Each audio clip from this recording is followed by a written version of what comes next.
Howdy. So I watched Ajami last night, and I thought it was really good. Powerful film. I'm giving it an 8. It's about a lot.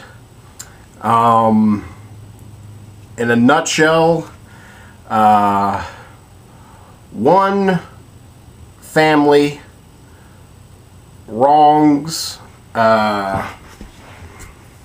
another family, more like a crime syndicate, and the crime syndicate takes revenge on the family, and the elder men of the family feel forced to flee, to seek refuge. And then a lot of other stuff happens. So again, that's the inciting incident. But there's a lot going on. It was directed, written, directed, and edited by Skandar Kopti and Yaron Shani.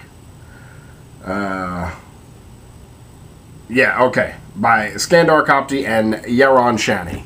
Again, wrote, directed, and edited this film, Ajami.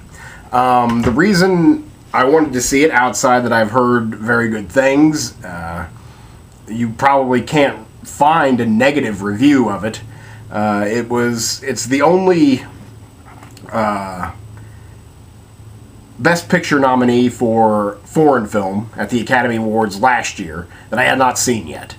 So this was rounding out my Best Foreign Film Oscar category. I can't say that I liked it. It did not win. I believe that was the White Ribbon that won. I can't remember who won.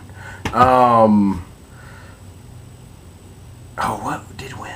Anyway, I can't say that it was my favorite. I preferred A Prophet, White Ribbon, to this film. Again, I would have to give it an 8. It reminded me a lot of the works of Inarritu. I'm never sure of how to say his name, but I believe it's Inarritu. It reminded me a lot of his work in that it's kind of seemingly unrelated stories that are connected by, a character and, of course, tragedy. This is a very heavy film. It's the type of movie where I'm definitely glad I saw it. I enjoyed watching it. I enjoyed the experience. But I doubt I will ever watch it again. Because it's just heavy. And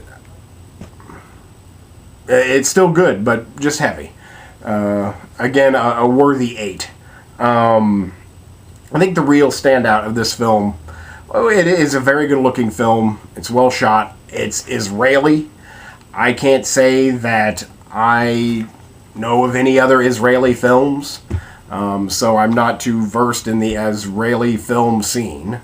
But it's very good, well shot. Lets you see a lot of the city. They're in Tel Aviv. I think it's all like a big metropolis, but they keep calling it like different names. That's what I'm trying to get to, is this really gives you a portrait into a part of the world and cultures that Americans, I think I'm pretty a prototypical American, don't know much about. I believe there are 3 languages spoken in this film, mostly Hebrew and Arabic, but I think there's another one in there that's used briefly. And there's definitely 3 religions being referenced and defended in this movie. So that's interesting. It's basically, it takes place at the heart of religious thought. I mean, geographically speaking, and it lets you see. You know, I felt ignorant watching this. That I needed to know more about what was going on. I needed to know more about the people. I just needed to know more about the situation. I mean, about what's happening in the real world. Over on the Gaza Strip. It takes place on the Gaza Strip. I think. Again, I kind of wish they had given me a map. You know, I feel like I should have known a lot more about the land that this film takes place in. So I think it's very important to see, because I think it gives Americans a window into something they may not understand in the least. You know, these people are just tearing each other apart. This film is very violent. It's what I kind of call like heartless, real violence. It's real violence, and it's not gratuitous. It's not cartoony in any way. It's real. I mean, when the guns are fired, they don't make that Hollywood sound. They make a realistic gun noise, and the people die. I mean, it's very real. It's very real, and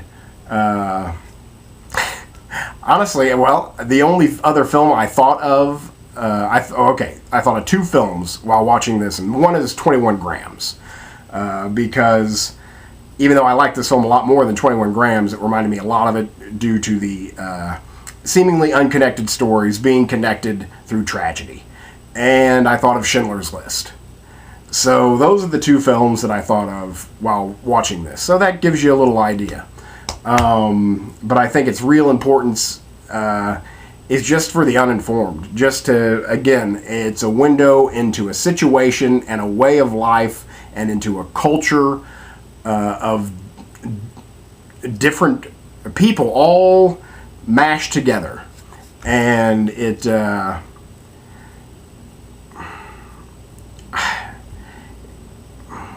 I couldn't imagine being there. You know,